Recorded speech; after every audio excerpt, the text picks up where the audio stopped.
All right. And we should be live. Whether or not we Yay! are depends a lot on what's going down on the channel right now. But And I'm just waiting for it to re-pop up on my thing. okay, well, We seem to be live. very good, very good. And I think everybody's back so far. Welcome back, everybody, to the To live listen to stream. two sad boys talk about geek stuff. Yes, invite your friends. Yes. No, seriously, invite your Actually, friends. we're gonna harangue them if you need to. Look, we've been doing this for years. Pretend to hold pets hostage. You know, if you gotta. But no, actually, we're gonna kind of keep it upbeat because I want to talk about some games and a little bit of cartoon. Yeah, that's fun. I was gonna threaten them with unboxing videos. Oh, Like if we don't start seeing some word of mouth advertising, we're gonna start doing some unboxing. Maybe get a loot crate situation going. actually what we really do need to do along those lines, and I'm not kidding, and we've talked about this before. The spider That wish pinatas. thing. Oh yeah, doing Remember like the? ordering random like knockoff stuff off of Wish. Yeah, Yeah. that might actually be fun. But I'm talking about the types of unboxing video where someone will like get a PlayStation and they will take it out of the box piece by piece and then not plug it in or ever play it. They'll just be like, "This is what's in the box." That's apparently a genre of video. I don't get it, but I don't get a lot of things that the kids. I'm wondering if it's The like kids. I'm wondering if it's one of those ASMR things where it's like Hmm. if the video's just the right kind of boring, it tips over into what's Soothing. probably a sex thing. But let's No, see. I don't know. Maybe one day I might, maybe the next giant Lego set I get, I'll turn that into a video. I don't know. Look, it's hard to hold an audience hostage without some serious like Joker-esque flamboyancy and plastic explosives. And if we could afford that, we wouldn't need to hold the audience hostage. If we could afford that, we probably wouldn't be on YouTube. Uh, maybe. I don't know. I do kind of like the idea Slime of videos. I'm impressed that slime is still a thing. slime, Because, that was like the biological effluence of a swamp. No, it's apparently it's like you buy like Elmer style glue and glitter and like some light other stuff, and you water it down just enough to where it kind of forms that, that kind of He-Man-y slime, but it's glittery and slightly more. Okay.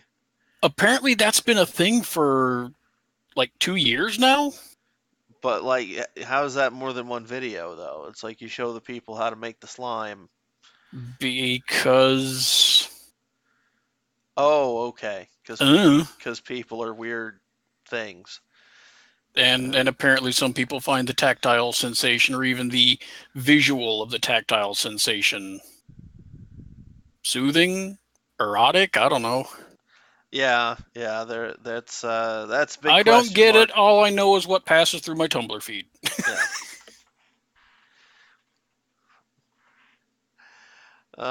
It's like at first I was like, well, yeah, you'd make one about the slime, but like the next week you'd have to make one about like how to make Play-Doh, right? Because I mean, we were talking about all the stuff that came out of those arts and crafts books that I used to get at book fair, back in the day when that was a thing.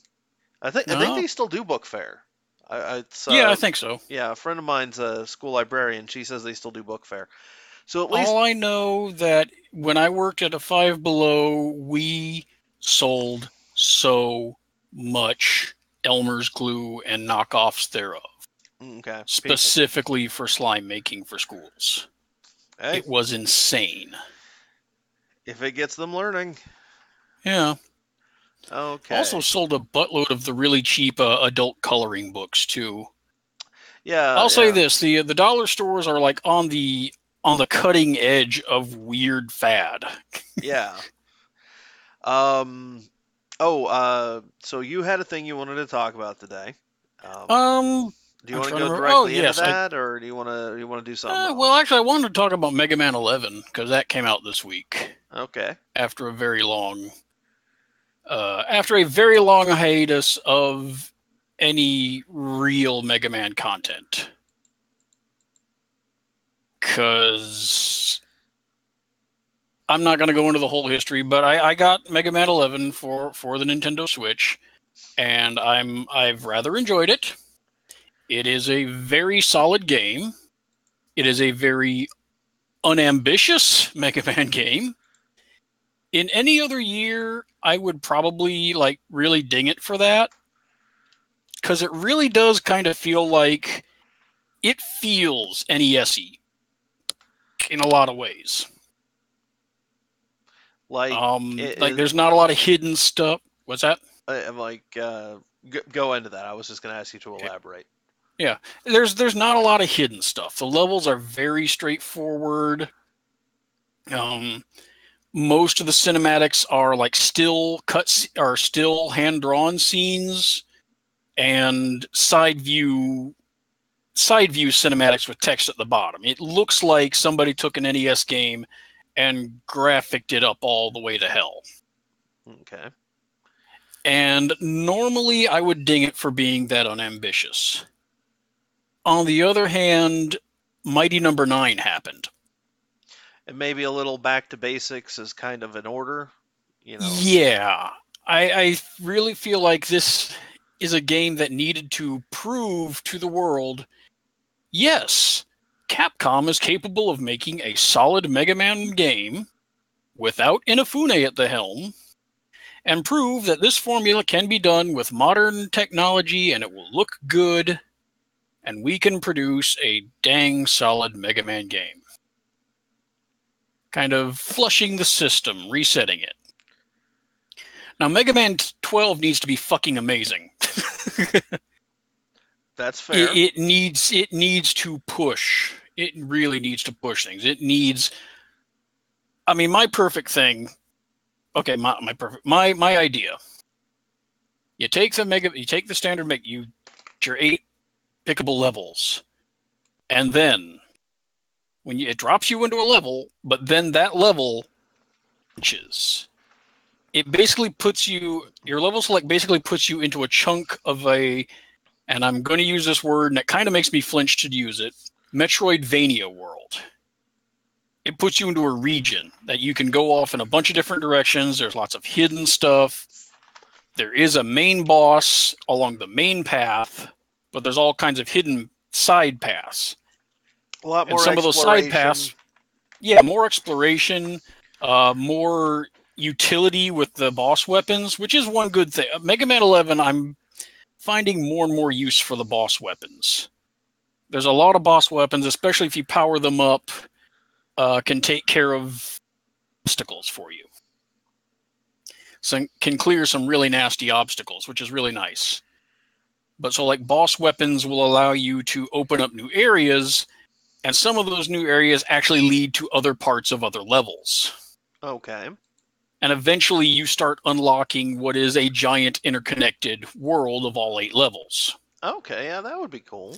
And you're constantly finding, constantly finding data files to fill out your little library of robots, sub-bosses, old bosses, maybe unlockable characters. Scattering who have NPCs. Very different, what's that? Scattering some NPCs. Some NPCs, some slight, changes. I wouldn't mind, finding some unlockable past robot masters to play as who have very different play styles. Mm-hmm. And just kind of really go nuts. And, for your cinematics, instead of just standing around talking, try and do more genuinely cinematic stuff, like the stuff that Mega Man Legends was trying to pull off on the PS1. Mm-hmm. With lots of changing facial expressions, camera angles. Not just make it face, a counter movie. face. Yeah. And I'm just looking at the chat. Yeah, there was an indie Mega Man with procedurally generated levels. 20 XX. It is really good and really fun. And they have been updating the crap out of it. It is good. I would recommend it if you're looking for something that you can just kind of play for, 5, 10, 20 minutes and put down and then come back and try again. But also last night I kind of binge watched most of what's Mega Man Fully Charged is on the Cartoon Network site. And apparently they've unlocked a few more full episodes, and I'm rather liking that show too. It's very different from classic Mega Man, but let's be honest, classic Mega Man has been kind of in a rut. The classic Mega Man is also nice. Not very well structured to an interesting story arc. Not really, no. I mean, you're kind of running the risk of being in a situation wherein it's just like, and this is the episode where we go and fight Bomb Man. Yeah. And like with the old cartoon, and I have some fondness for the old. I still have fondness for the old cartoon. It is very definitely a product of its time. That really awkward era right before anime hit big. Mm-hmm. So it was like the 80s part of the 90s. Yeah. But this new show, I like that every episode is focused on typically one enemy robot and their foibles. What's wrong with them? Yeah. And I really do appreciate that. Like, I was kind of popping around on Twitter, like one of the new bosses they've got, Chemistry Man. Mm-hmm. He's an ex chemistry teacher at school who was fired for being so boring that he couldn't keep his class awake. And what happens when he becomes weaponized? He decides to go back to school, paralyze the entire, student body and faculty, and make them take his class. Paralyzes them, gives them a little bit of neurotoxin that keeps them, conscious. And he's going to teach them science, damn it. And he's got this voice. Yes, isn't science amazing, class? And that's the kind of stupid plan I really enjoy. It's a fun, stupid villain plan. Yeah. Well, the type and that's kind of how it goes. Virtually everything is based on what's wrong with the Robot Master. Well, that kind of I have an observation on that because it's kind of fun. That kind of goes back to the sort of Silver Age approach to supervillains, in which usually they were somebody who was like really into one thing and just kind of turned it into a big theme for crimes. Yeah, it's like a kid Batman kind of deal. Right. And Mega Man was always very sort of retro Silver Age anyway, with its very Silver Agey names. Everybody is Blank Man or Blank Woman or, etc. And it was just like back when we were little youngins and Mega Man 2 was the coolest superhero game that was ever made, we always did joke about how it was revenge of the 1960s DC supervillains. Like Cold Man and Fireman and Well, I mean, I remember I think it was Inafune who had said that like Elec Man was modeled after, the kind of costumes American superhero villains had. Well, he is basically wearing Electro's mask. Yeah. Yeah. The thing is like you have like kids nowadays, they don't understand because like superhero, it's easy to find good superhero themed stuff now. Yeah. Did you want to throw up some of those stills that you'd mentioned? I've been just throwing for some them change up. Of pace. For some reason they're not showing up on the. Are they not? Why are they not showing up? Oh, okay. No, for some reason I had the live stream paused. Okay, that would explain why you didn't see them. Okay. Yeah. No, I've been cycling through. Yeah. But like no, so I've been kind of in. Go ahead. If there was a superhero game that was like a branded superhero on the NES, chances are it was terrible. And so, like, Mega Man, especially Mega Man 2, was sort of a, like, heaven sent for the superhero-loving video game kid. because you weren't going to get a very good play experience out of any of the licensed games. And it's just sort of nice to see that it's sort of echoing some of those character motivations back from its original sort of influential roots. Yeah, the what we're seeing now is, for those asking, this is Hypno Woman, who is one of the new robot masters in this. She is a former counselor who decided that trying to solve people's problems one-on-one was taking too long. So why not just hypnotize the whole city into being happy and taking their cares away? That'll work. And she actually does it through like digital emoji hypnosis through their cell phones. That sounds really like an old Super Friends plot. Yeah, like in the Marvin and Wendy era, where they couldn't use like the real villains, and so it was always like a space rock that was like spreading like the thing, or it was like a befuddled like mad scientist who thought it would be better if everybody was the size of GI Joes. Yeah. I mean, and like I said, I actually genuinely like that most of the characters there have that kind of ruined motivation. Drillman is upset because his old hands were replaced with drills, and now he can't play music anymore, so he's gotta ruin everything. Right. Chemistry Man's disgruntled. Iceman is a little off. He wants to be a hero, but he goes about it all the wrong way. Mm-hmm. Okay, Blast a Woman is just a jetpack with a bad attitude, and she's a jerk. But sometimes you need just jerks. Yeah, I mean those do happen. Yeah. But yeah, it's good light stuff. 10 minutes. I think we're pretty much stuck with the 10-minute formula from here on. Yeah, I used to think that was a problem. That's what Transformers is at. That's what Ninja Turtles is at. I feel like Adventure Time kind of set the tone for that. Yeah. Again, I'm old-fashioned. I prefer the longer format, but again, Transformers has gone a long way to prove that just because you're down to 11 minutes doesn't mean you're going to be rushed in any way in your storytelling. Yeah, that's another thing I will definitely say for this cartoon. It doesn't feel padded. It doesn't feel like it's stretched, but it also doesn't feel like they've stuffed too much. Yeah. And again, I think it's one of those things that if it works for the concept and it works for the situation, it's fine. Because Symbionic Titan would probably have worked if it had come out years later and been 11 minutes long an episode. Yeah. It's just it's but easy. No, it is kind of nice that. Go ahead. I just said it's one thing I have to keep in mind is it's easy to confuse displeasure with a given product with its new features, as opposed to just a bad execution overall. Yeah. And I will say, and to get to spoilers, not that I actually. Okay, yeah, I'm just looking at the chat. Yeah, the show is actually using Mega Man music. Pretty much any time a game boss shows up during a fight scene, you'll hear like a redone version of their theme. Okay. And that's really well. I kind of like where they're going with Wily with this one. Not a villain. I'm a little tired of Wily as a villain, to be totally honest with you.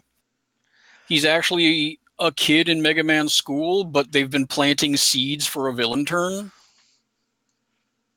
which is actually kind of nice, giving him a nice personal reason to really hate Mega Man besides, oh, you foiled my world-conquering plan. Yeah, it's good. It's honestly turning into, you used to be my friend, you're a jerk. Although I hate you because he looks like a young Lex Luthor. Yeah. Because that kind of winds up making this like almost Smallville, the Mega Man cartoon. In a way, yeah.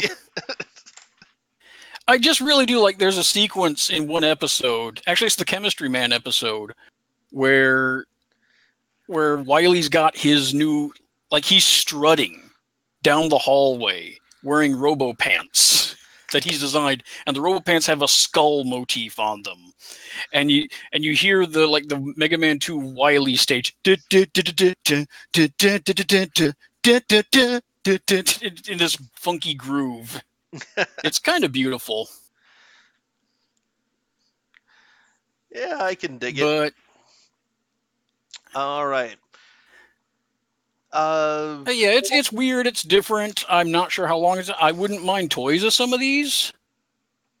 I actually do like that Elec Man. I would happily buy the Wave Man. Yeah, and the Drill Man. I have Fireman is nice and bulky. I like that. Yeah, I think I need to get a little bit more used to Mega Man's face. Yeah, there is it does have kind of the same problem animation wise that Sonic Boom does. Yeah. At least in the facial animation, it seems a little plasticky. Yeah. And well, the animation is at least a lot quicker. Yeah. Than Sonic Boom is. The characters move with a lot more. The characters move when they need to move fast. They move with a pretty significant squash and stretch. Ah, okay. Which really does help when it's in motion. Yeah, I was thinking more along the lines that he's just he kind of reminds me of like the Mega Man 4 box art with like the hyper, or was that the one with the like hyper sort of elfin looking Mega Man? Yeah, it's got a bit of that. It's not quite. It's that kind of weird middle ground between anime and US styling. Mm-hmm.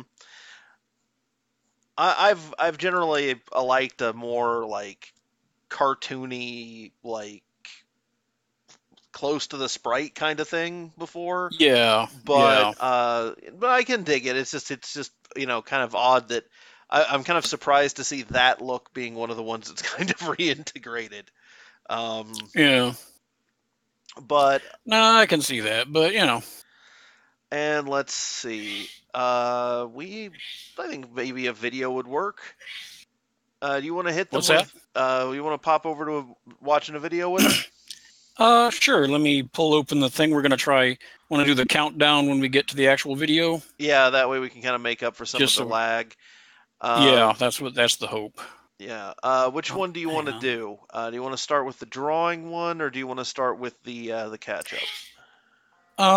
Let's start with drawing. Give me 1 second.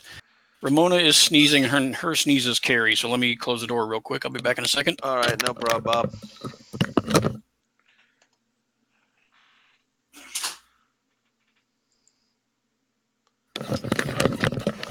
Okay. Hungry Reader, no mention of Mega Mini. He's okay. He's not my favorite element. He's less intrusive than I thought he'd be. At some point, they're going to kind of need to explain him. Yeah. But I feel like they're starting to drip feed the backstory more and more. So. Okay. All right. So we're going to start with the drawing one. Yeah, let's start with the drawing one. Let's see. Okay. Let me see if I've got that. Drawing for beginners. All right. Tell me when you're ready. Okay, I've got it zeroed out. All right. Tell me when, and we'll do 3, 2, 1, click. All right. All right. Here we go. 3, 2, 1, click. It's from the Prelinger archives. Surprise, surprise. I don't think it's up on the stream. Oh, there it goes. Yeah, it's pretty lagged. Drawing for beginners. Oh yeah, this will be square. Oh, you have no idea. Sorrelease R. A Gene Burns production. I don't know who that is. Today you will see how easy it burn it is when I to draw produce? pictures, starting with a square. A square is a figure with 4 equal sides and 4 right angles. We see here the last and only record of the 20th century human. Medium or small. The drawings which follow are very simple, and you can draw them with a pencil, pen, crayon, chalk, or brush and color. Anything off of that list is forbidden. If all that fails. Wow, man, I can see the shapes. Let's draw a television set using this square to start. First, draw the screen, which is a rectangle inside the square. Wait, we're immediately going away from squares? Now. Oh, yeah. 4 knobs. We got to remember that this is the third one in the series, though. This is an advanced lesson. So we were missing vital backstory. Yeah. See, this is why you never start. This is why I don't watch so many TV shows. You start in the middle and you miss so much. Why, it's little Willie. And what's he doing? He's catching a baseball. Strangling a cat. Oh. But you can't push Willie around. Willie won't go. This is a model of the television set we have just drawn. Now watch carefully and see if the drawing looks like the model. We have brought it to life. Quickly. Accuracy and replicatability are the only standards to which your art will be held. Building blocks. We will start with a small square. Oh boy. Yeah. This is And then draw another square. The same size. You know, if you told me that this came from MK Ultra and was like a trigger film for like some Jason Bourne type, I would still be bored. On top of the other two. Right in the center.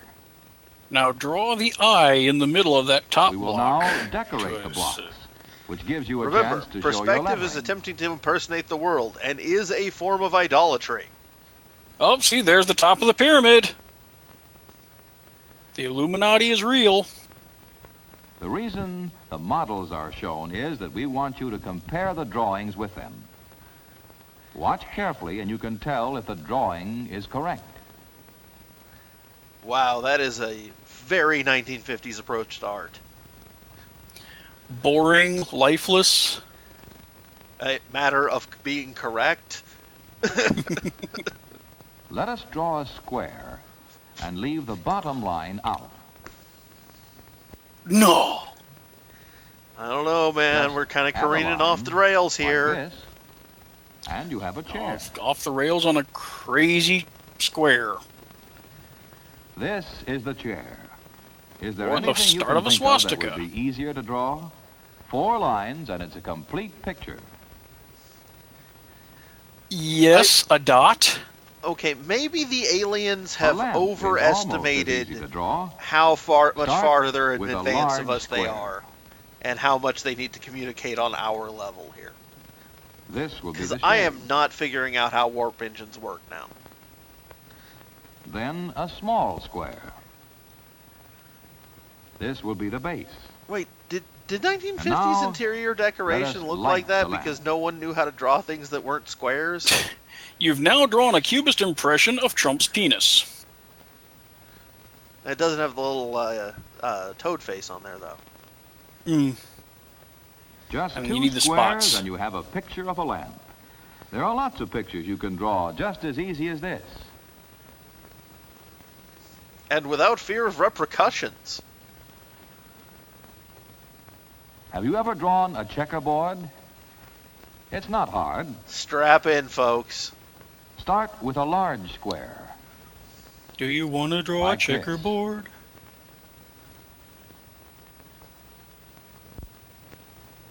Have you ever drawn a square with the devil in the pale moonlight? Lines this way. 1, 2. I drew 3, a rhombus once. 4, 5, 6. Avogadro's number. 7. Shinty 6. And 7 lines. That's number wang. 1, 2,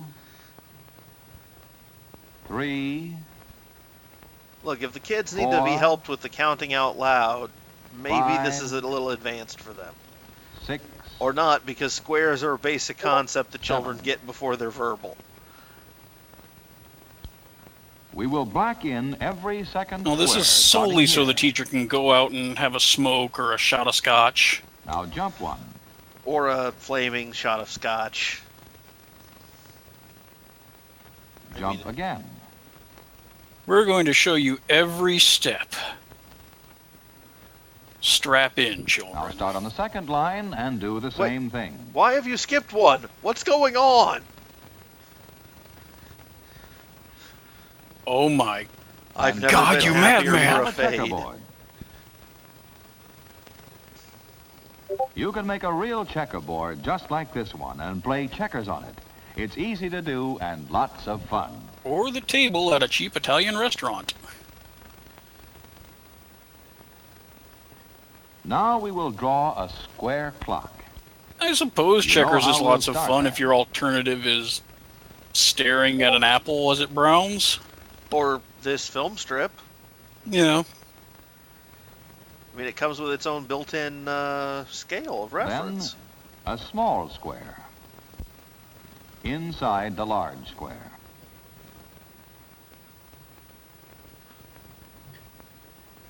A dot for the hands right in the center. I know the merciless face of a smaller on any top time. line of the small square. And then a smaller square. And 1 o'clock. And a smaller square. 2 o'clock.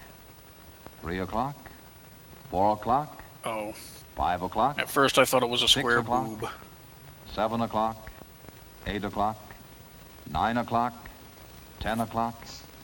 11 o'clock. It's a 5 o'clock world when Now the whistle hand, blows. which is the long hand. No one owns a piece of my time. And the hour hand, which is the short hand. Oh, it's 5:30. Using a square to start a drawing is like putting up the framework to start a building. That is not a good use of space on that clock. No? How do you read? It's also recursive. This is a surprise drawing. Man, that minute hand is going to smack out of that square. A square. Okay. Then add a line like this. No! Oh my God! I never would have guessed. He won't tell you what this is until later. Until it's now, too late. A circle. It won't be long now. Beetlejuice? Congratulations, kids! It's a nightmare! Jack in the Box. Oh no! Why? This completes the lesson. It proves how easy it is to draw pictures starting with a square. This completes the lesson. We have shown you how to draw a television block. See, all I can chair. imagine is A lamp. some underground cellar full of 7th generation post-nuclear survivors huddled around the last record of the old world. There are dozens and dozens of pictures you Just can draw. pictures of squares over every available surface. How many You know, pictures if can that you is draw what would have starting come with a out of square? the Cenobites puzzle cube, it would have been a very different movie. Yeah. All right. Wasn't that fun, children? Didn't we all learn something? Children, wake up! Children! Oh my God! Finally, we're free! Wow.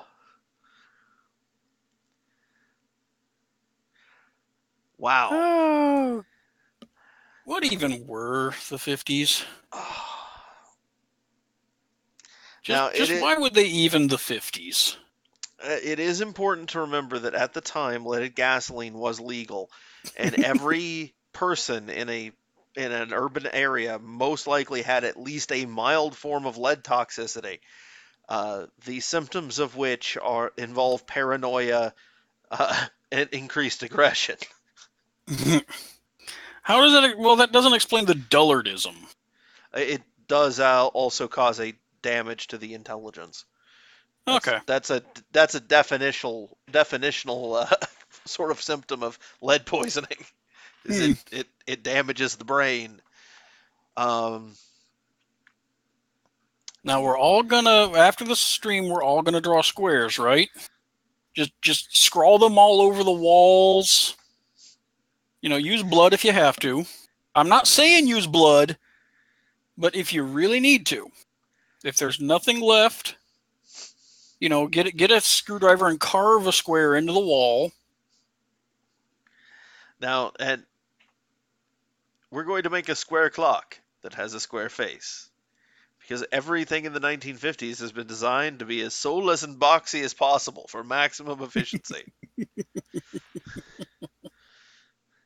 Except for cars, which will be made to look like gigantic fish, and refrigerators, semi-functional and beauty-free, slightly smaller cars.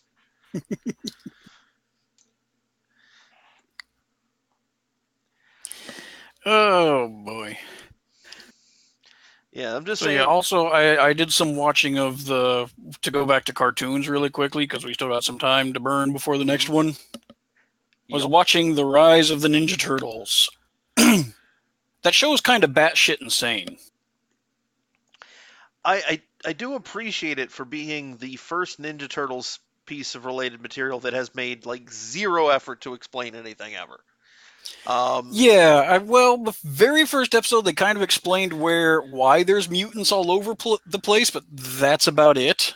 Yeah, like no hint of an origin story, no hint that you, the viewer, should not already be down with this. Just like, yeah, there's Ninja Turtles. Deal with it. There's Ninja Turtles. There's a shitload of mutants. This world is weird. Run with it. And no, I'm really enjoying it. I like how batshit it is. The turtles themselves are all funny, which is kind of a first. Like, it's kind of hard to get me to care about Leonardo or Raphael, but no, I really like these iterations. Yeah. The action is insane. I really like the animation. It has the kind of energy you need in that format. Like, if you're going to do 11 minutes, you have to be this pumped up, fast, bam, bam, bam thing. Yeah. About the only part of the new Ninja Turtles I don't like, and unfortunately I don't like it a lot, Splinter. Like, just virtually everything about him. Yeah, we've gotten a lot of... we've gotten really used to relatable dad Splinters. And it's not even that. I mean, I appreciate that, you kind of want to... This is a batshit crazy comedy action show. Right. But ramping up the grossness and neglect is basically just... I don't find it funny. Yeah, he's very Spumco-y. Yeah. I mean, there's a bit of that throughout the whole thing, a light seasoning of it. Like there's like, especially like in the way that April is drawn, April's kind of drawn like a Spumco human. Yeah. But not in a way that's like grotesque, but there's definitely an influence there. It's just it's kind of super motorcycle concentrated. Out there, something, good God. Yeah, it's really concentrated in Splinter, so it kind of is a little bit harder to take there. Yeah, I think I could handle him being kind of a slovenly jerk if there was like some kind of indication that there was anything more to him than just being gross all the time. Yeah, it's your previous versions of Splinter always had something where you could latch onto it. Yeah. Like the whole there's stuff that they kind of nod at some of it, but it doesn't seem to be as well emphasized. Like the sort of stay at home like daytime soap opera watching kind of thing that they do with him a lot. Yeah, where he's got his stories and everything. That type of thing, it can be very endearing. They kind of make nods to it, but they haven't gotten to explore it very much. And I gotta say, the Rat Flu episode was not terribly great. No, like I said, I kind of liked it in terms of wacky action, but just that one wasn't terribly good. But generally, I've really enjoyed it. Yeah. I did see the mascot brawl in Times Square. Okay, that one I haven't seen yet. Oh, you're in for kind of a treat. No, you're in for kind of a treat with the mascot brawl episode. Yeah, art style's grown on me. I think that art style's grown on me. Playmates' execution of it hasn't. Well, has Playmates really done a particularly good toy line in ever? Okay. I will come to Playmates' defense on a couple of levels. One, the first Ninja Turtles toy line was actually pretty good. Well, yeah. Okay, that's fair. I mean, we're for talking its about, time, it was definitely... At the time, that sculpting was unprecedented. Yeah. And despite the fact that they used a really weird body compression, the Star Trek figures were all very, very much looked like their actors, and I actually think that was a pretty good format for them, even though they didn't look like real human beings. I admit I've never been into Trek, so that kind of passed me. But like I knew that existed, and I know okay, yeah, that looks like Marina Citrus. Sure, why not? Yeah, the thing is like I was not huge into I always loved Trek, but I wasn't like a big like merch person for it. Mm-hmm. But I knew a lot of Trekkies who just loved that Playmates line, and I would and in a way that like and not in the like way that like a lot of like Todd collectors wound up like hating Todd McFarlane after a while. For the most part, the ones that were into it and didn't get super obsessive about completism were like, hey, I've got a version of Kirk with his shirt torn off, and I got the Gorn finally, and they're going to fight on my desk. And hey, I've finally got an action figure of the Star Trek version of Norm from Cheers. Yeah, that was the other thing. Hot damn. Somehow the finances on that worked out so that they were able to make every character ever.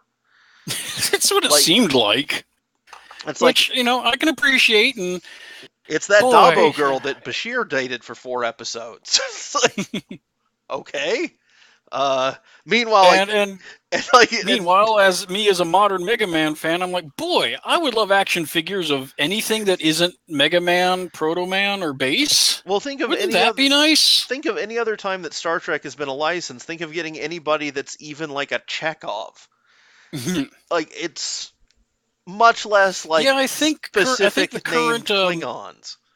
I think the current Mega Bloks figurines.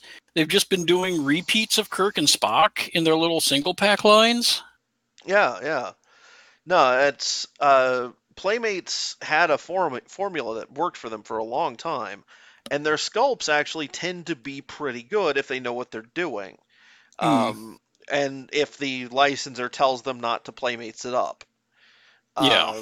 Because like the armor shell the weapon shell turtles, great sculpts. From the last series. Yeah. And like any of the times they would do turtles that they were like aiming to be screen accurate, they would be all detailed. They just couldn't afford the paint ops for them. But like I think the more angular style is giving their artists fits. They're not used to doing stuff that's more Batman-y, more B-tassy. Well, yeah, considering how the initial batch of figures from the last line looked. Mm-hmm. Yeah, they kind of need a little bit of time to adapt. Yeah. Plus, those angular it's a special skill set to sculpt like that more abstracted angular cartoon art style. Yeah. There's definitely a difference in quality in different attempts I've seen by licensors to execute like the Bruce Timm Batman head. You can tell who isn't used to sculpting an angular thing. But yeah, it's the current run. It's like the first batch. There's just like little things like they kind of need to minimize. I think the way the foreheads flare. Yeah. Because it doesn't look as good on the figures as it does in the show. But yeah, I mean they're doing an admirable job. They're at least changing things up and being interesting. It's certainly someone had a vision for what this show was going to be like. Yeah, and to be honest, after the last show went way up its own ass. Oh yeah. I'm all for some refreshing zany fun. Yeah. You know what I would say that the current Ninja Turtle show feels like? It feels like walking into an arcade in like 1992. Yeah. A lot of things flashing. Loud, hyperactive, colorful. Yeah, loud, hyperactive, colorful, and moving constantly. Yeah. Which, No, I can agree with that. Yeah. Which I will take over some... I will... We've had a lot of decompressed storytelling time with the Turtles over the past 6 years. We can take a break from that. Yeah. Okay. You want to watch some delivery catch up? Big Delivery Wagon? Yeah, let's do that. hang on. Okay, let me get that one off the screen. All right, tell me when you're ready. We'll do 3, 2, 1, click. Okay, I've got that one up and ready to go. I'm down to 0. All right. Let us do the bullshit. All right. 3, 2, 1, play. Click. We love you, Prellinger. Got a fever for the flavor of Prellinger. Here we go. Okay, nobody take their pants off and shuffle, please.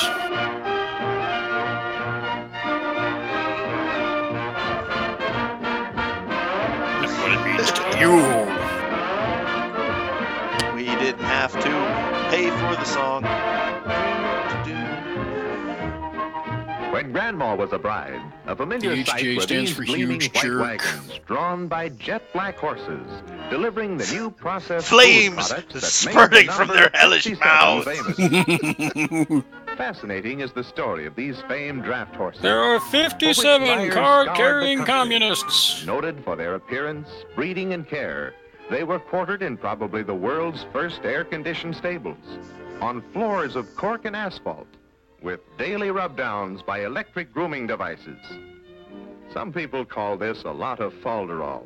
But even then, Mr. H.J. himself felt that distribution should rank right along with manufacturing. I'm suddenly tempted to find out what their wages were like at the time in regard to the national average. That his standards were unusually high.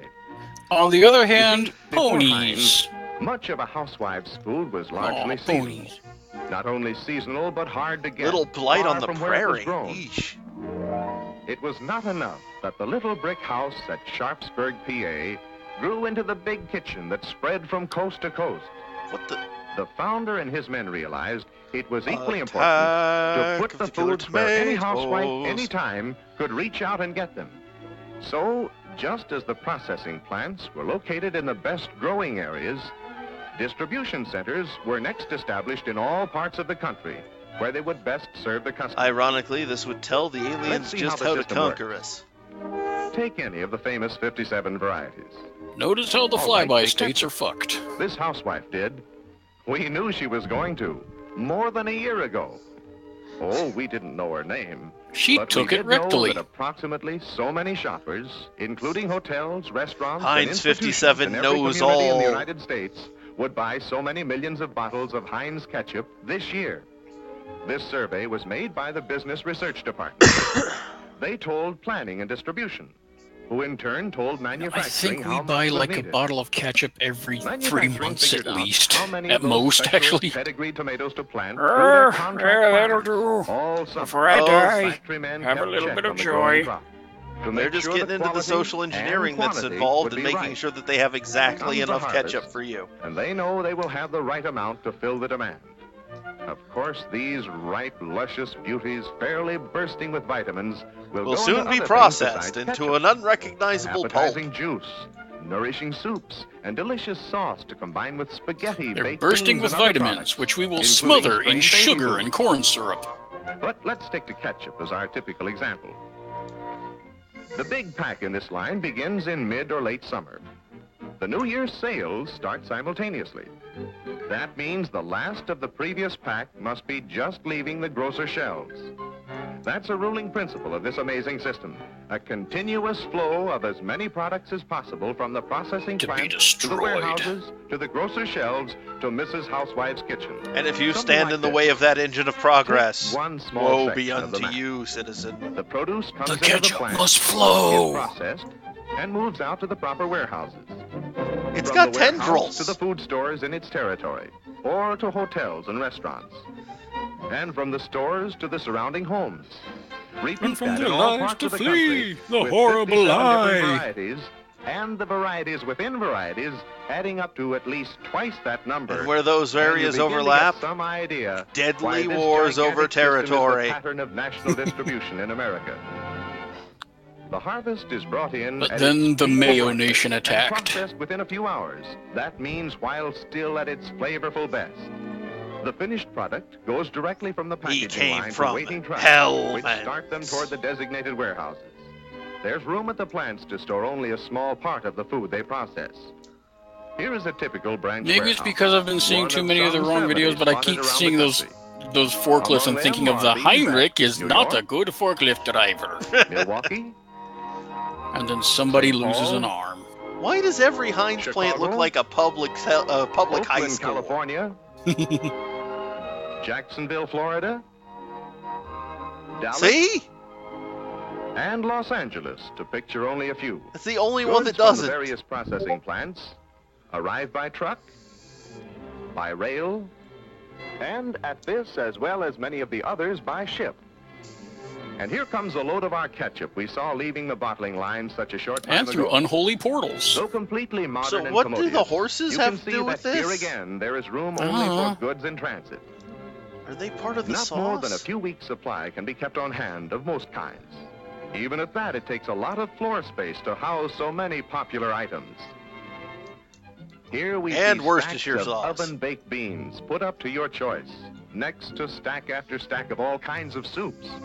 21 ingredients in vegetable soup alone. They come from many different states. You're looking at 3 human lives after the apocalypse right here. And nearby, the larger size packages of the same taste-tempting varieties that go to hotels, restaurants. With variable health regulations. Here are all sorts of pickles, sweet, mixed, gherkins, and fresh cucumber pickle. Where they'll charge you 600% more. Sparkling vinegars, white, cider, malt, and tarragon.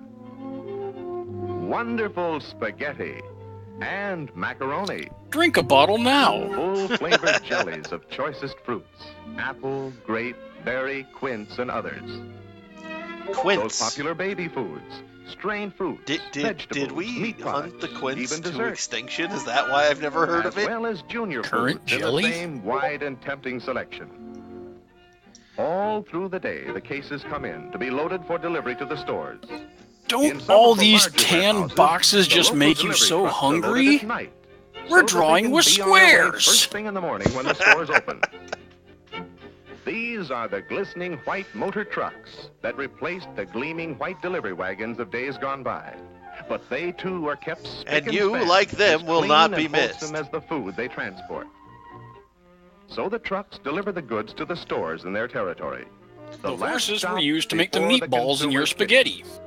To make it easy for Mrs. Housewife to reach out and pick any of these cans, jars, or bottles of nourishing, mouth-watering foods. So is it just the film stock that always makes these places look tan, or was just the world tan back then? His friend, the grocer, as well as the restaurant operator, with his really inventory and display. But his main job is to keep that stock It's hard to tell because you can't find unaged stuff from that time period, but everything did kind of have a generally brownish cast. To Milady's kitchen.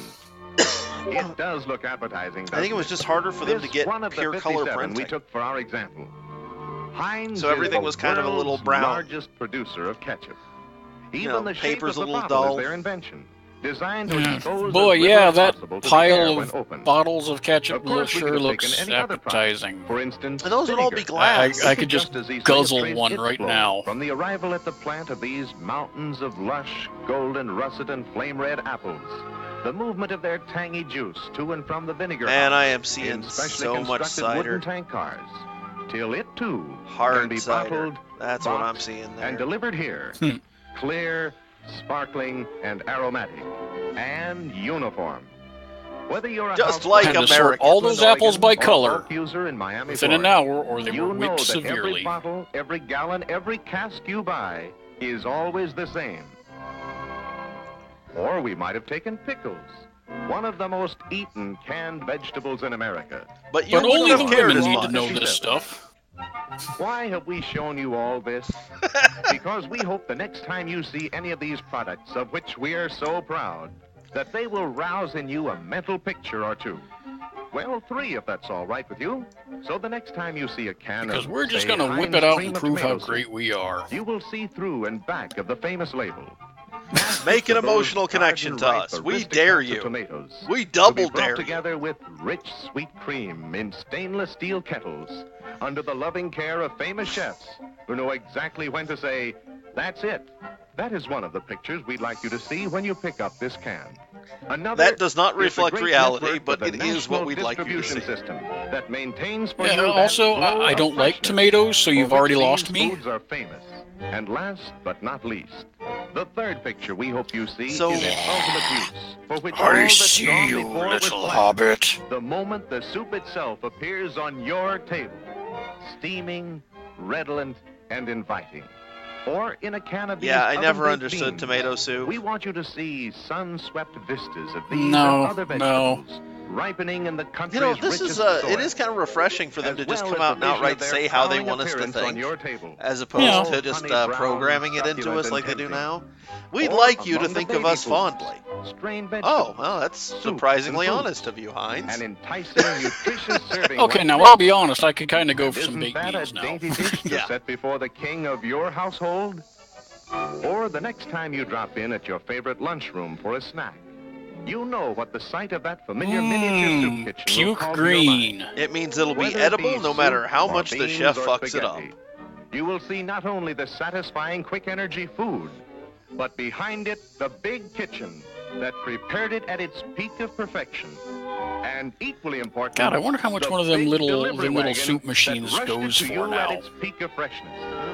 Two big reasons why we in America are the best. We're desperate fed for your people on approval. earth. Please. The last line is why we in America are the best fed people on earth. That is something that took on a whole lot of different connotation in the intervening decades, I tell you what. Yeah. Oh, wow. That one was actually kind of charming, though. The food ones tend to be kind of fun. Yeah.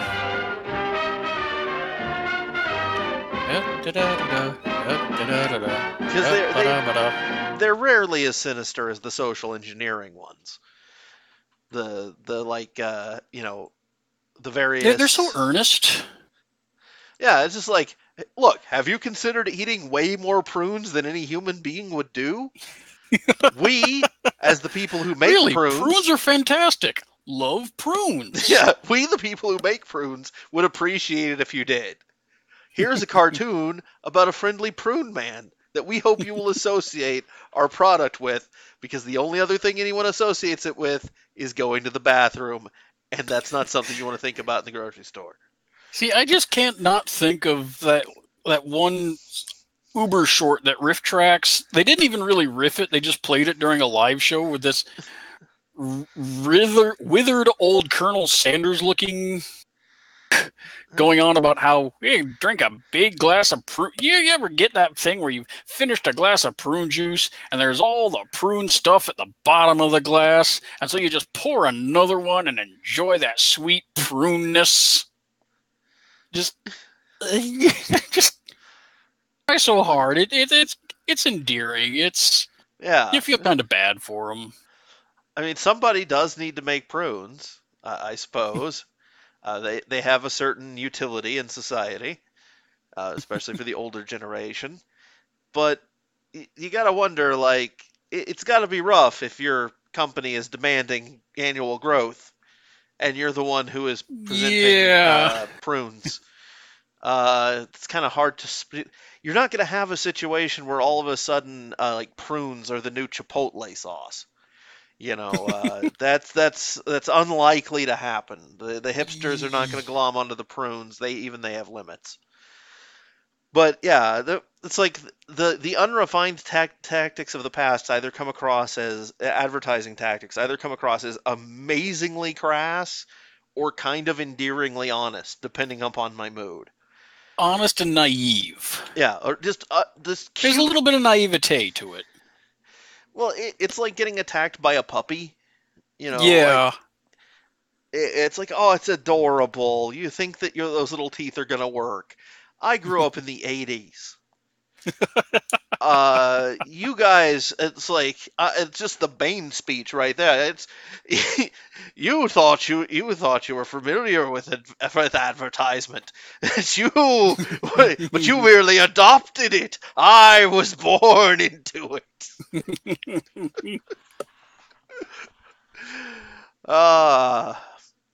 Yeah, it's but like we should also definitely work on that script for about the change in advertising to kids. Yeah, because I have to expose people to some of the commando Commander Corey Space Patrol Rice Checks ads.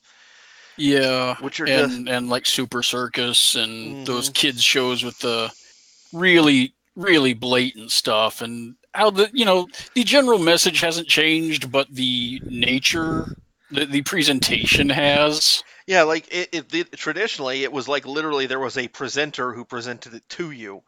It was just like, hi, I'm the guy that's here to tell you to buy the thing. Here's the thing to buy. You want to buy the thing because it'll make your life better. Buy the thing. Now we're gonna stop the show, and the cast of the show is gonna tell you about the thing. Yeah. Buy the thing. We're out here with some test pilots who are gonna mumble blearily at the camera. What's your favorite? Buy the thing. Well, being a test pilot on these fast planes, I don't need to tell you how sharp my mind and body need to be. So I eat the thing for breakfast every morning. That's why I drink prune juice. They're full of health and vigor, and gosh darn it, they just taste swell. And I think you'll agree. Thank you, but do we have that old? I need to check. We don't. We still have some of our rifflets aren't up for various reasons. Most of them are copyright of some degree. Like, try explaining the public domain to Disney. So we've got a Disney short that is public domain, but that's Disney. What are we gonna do about it? Yeah. The BBC. We don't really care about ad revenue from YouTube at this stage. But the BBC actually blocks the BBC. So if the BBC were to just claim ad revenue, whatever. BBC just like straight up says fuck you. Yeah. So we've got a couple rifflets that we can't do. There's one that's I don't know. There's one I think the music is claimed, but it's public domain. But I may throw it up. Yeah. I'd swear that we've got to have. I think it was one of the Christmas ones that, we just had the guy suddenly break into, and here's my Swanson TV dinner. Yeah. Need to see if we've got that. And then there was, let's see. Yeah, because as I mentioned on a previous stream, I was playing Fallout, and one of the add-ons that I had was a radio station that was all like old serials. And the one that they kept hammering for Commander Corey, which is what they were knocking off with Commando Cody, the old Republic serial. The old Republic serial, yeah, the Rocket Man guy. And it's they were always talking about about white rice checks, wheat checks, and good hot Ralston. And nowadays, a hot Ralston is something that happens to you in the back alley. It's like I have so many questions. Is all Ralston by nature hot and good? Is being hot what makes it good? So there's bad cold Ralston, or is there also bad cold Ralston and good cold Ralston? And all do we have like an alignment thing going on here? And there's a good hot Ralston just sounds filthy. I know, right? Oh, man.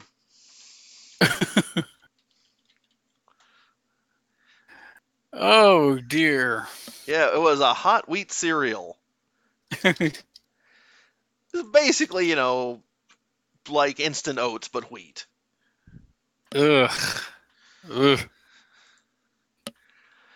Oh, dang, does that not look like some... Hang on, I just got to share this with everybody, because I think this explains, like, it's exactly what good hot Ralston would look like. It's very accurate. Hold on. Can we show this on YouTube? All right, here we go. We're about to...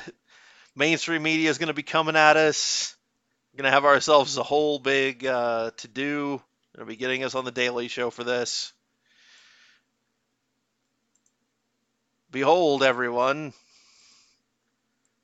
Uncensored, good hot Ralston. Good hot Ralston. Hi, I'm Hot Ralston. Find me behind the Taco Bell. But yeah, and the thing I loved about it the most is they would go to the breaks, and like the Rice Chex and the Wheat Chex, they have no problem pitching, because it's just like, okay, yeah, kids like cereal, we can do this. So they come with little prizes for our whole thing in it. Not a problem. We can easily pitch this to kids.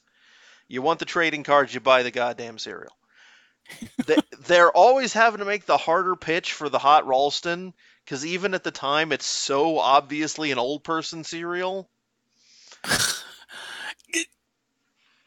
Get the whole set of teaspoons. It's just like, boy, and on those cold winter days, you just really want to start off with a good amount of pep, don't you, kids? No, it's because we don't have to go to school. We don't give a shit. Oh, well, maybe you should have some good Hot Ralston anyway. This is just here to advertise to our mom, isn't it? God damn it. I okay, first of all, the front is very yeah, he's doing unspeakable things behind the rodeo shed. But no, I just can't get over this. This may be the lamest breakfast related mail away thing I think I've ever seen in my life. 3 lovely teaspoons. Yes, it's very obviously for old people. Lovely teaspoons. Get the complete set of Hot Ralston spoons. Yeah, which is just deeply confused, because on the front they're clearly like, we got a cowboy, we're calling it the straight shooter cereal. Like, Hot Ralston.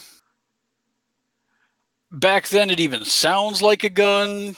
Yeah. Now it sounds like a sex act, but back then I'm sure it sounded like it was a gun. Yeah, yeah. I got a Hot Ralston here for you, Bart. But yeah, turn it around. And also, I am now kind of intrigued. I want to know what I want to see. I want to be able to read what's on the side there with the illustrations of the women. Oh, I could go for a good Hot Ralston. Yeah. That just doesn't sound good, does it? No, unfortunately, it's just too blurry of an image to see what they're saying. I'm just, I gotta say though, I do have to appreciate just how much, how accurate the Fallout stuff is, because this looks like something you would dig out of a post-apocalyptic Shadow Remains of a Stuckey's. Yeah, yeah. I'm fascinated. I am fascinated by the Hot Ralston now. Yeah, yeah. That's one thing that I wanted everyone here who came here tonight to come away with, which was an unhealthy fascination with a does not actually appear to be defunct cereal from the 1950s that was advertised by a spaceman. But we can actually find it now? We could probably find it in the Cracker Barrel. I think they've got all kinds of anachronistic shit in there. I'm looking at, I did an image search for Hot Ralston, and sure enough, there is it. It's recent enough that they have it in plastic packaging. Oh, let's see it. Let's see it. Okay, here we go. And they've dropped the name, the hot from the name. I think even they figured out after a while that was not the way to go. But yeah, there you go. Huh. For your expedient bowel needs, Ralston. A hot cereal that you must supplement with unreasonably photogenic raspberries. Okay, yeah. Established 1896. That's not anywhere as funny. That is not anywhere as funny, but, there you go. Well, I mean, you can't all be that cowboy. You can't all be Touchy the Cowboy. Speaking of Hot Ralston. It's just...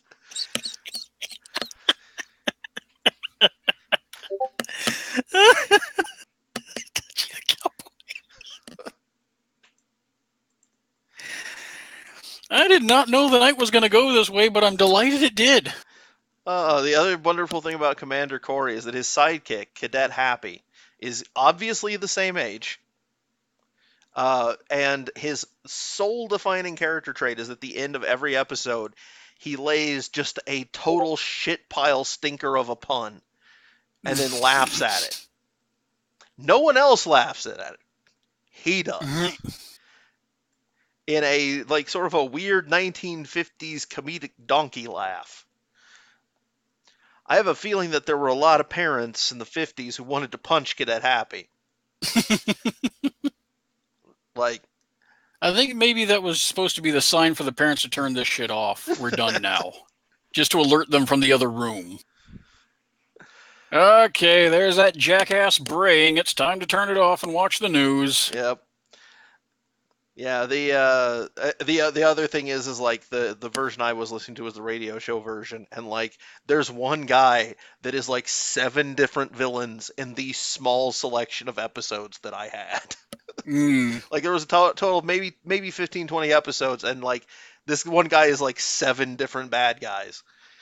He is not a Chuck Jones. Nice. You know, he is not a he is a Star TV dubs actor. Yeah. Well, basically, he has sort of community theater Peter Lorre, and that's it. Which is funny because, like, sometimes he's an evil space minion, like Space Emperor, and sometimes he's a low-level thug, and sometimes he's the guy that's being pressured by the low-level thug, and sometimes he's this mobster that's complaining about Venus fever. And sometimes he's Hot Ralston. And sometimes he's always selling Hot Ralston. Every episode. Get your wheat checks, your rice checks, the super cereals.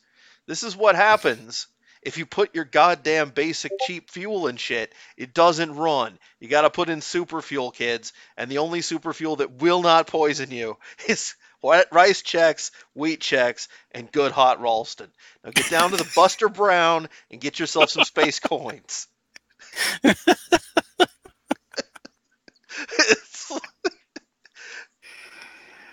And if you see Touchy the Cowboy, don't make eye contact. Oh, man. And I am yet to figure out whether 1950s children actually sounded like that, or if it was something that, like, they made child actors do. But, like, the way that, like, you always tell, like, a little kid from the 1950s the way they talk. They all talk kind of like a slight, like, somebody's, like, dribbled in just a little bit of newsy in there. But, oh, yeah. Yeah. Oh, swell. Yeah, swell. And I'm like... really work them adenoids.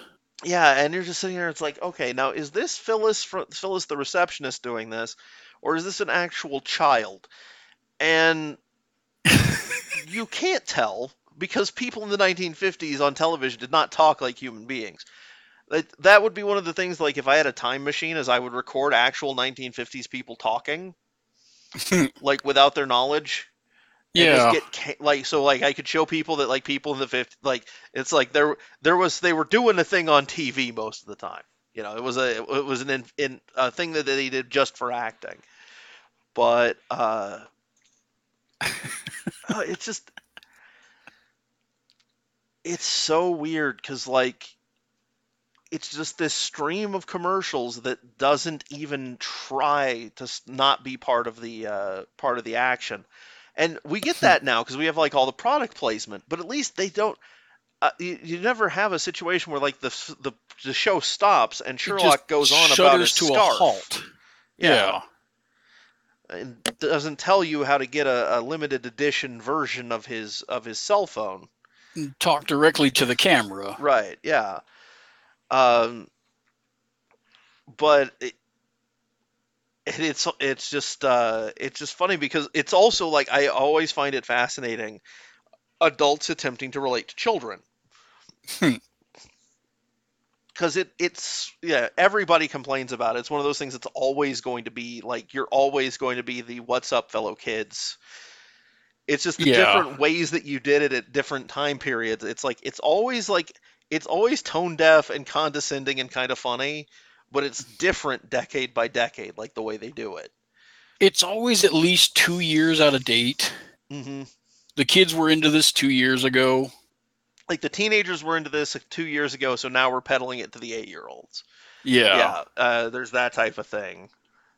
But, like, it's sort of like, this is the 1950s version of Come On Kids, Get Your Groovy Balloons.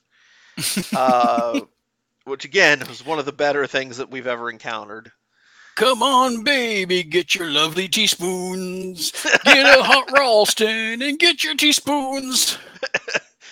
There were so many versions of that we didn't do. Oh, my personal favorite was God is Dead, come get your groovy balloons. I'm not sure why we didn't use that one in the final edit, but... I think we just ran out of time. And that was before we decided to start throwing in alternate. That was generally before we started throwing in alternate takes and kind of breaking the rules. Yeah. I have been enjoying doing that more often, doing like cutaway gags and rule breaks and things like that, and messing with the riff format. But speaking of the riff format, if we're going to recover from this and actually record tonight, we probably need to wrap up a little bit. Yeah, and I gotta do a quick errand before we can do that. So yeah, we'll have to see about a way of organically introducing Touchy the Cowboy into the Isle of Rangoon canon for those who have shown up tonight. We're gonna have to find a way to do that in the Hot Ralston, because that's just get in on the whole Hot Ralston thing. Yeah. It's beautiful and must be shared with the world like gonorrhea. Hot Ralston. All right. Yeah, that's what Hot Ralston, everybody. That's what we're gonna use for the thumbnail, is the Hot Ralston. All right. Hot Ralston, everybody. and a blessed Hot Ralston to you as well. Take Hot Ralston into your life.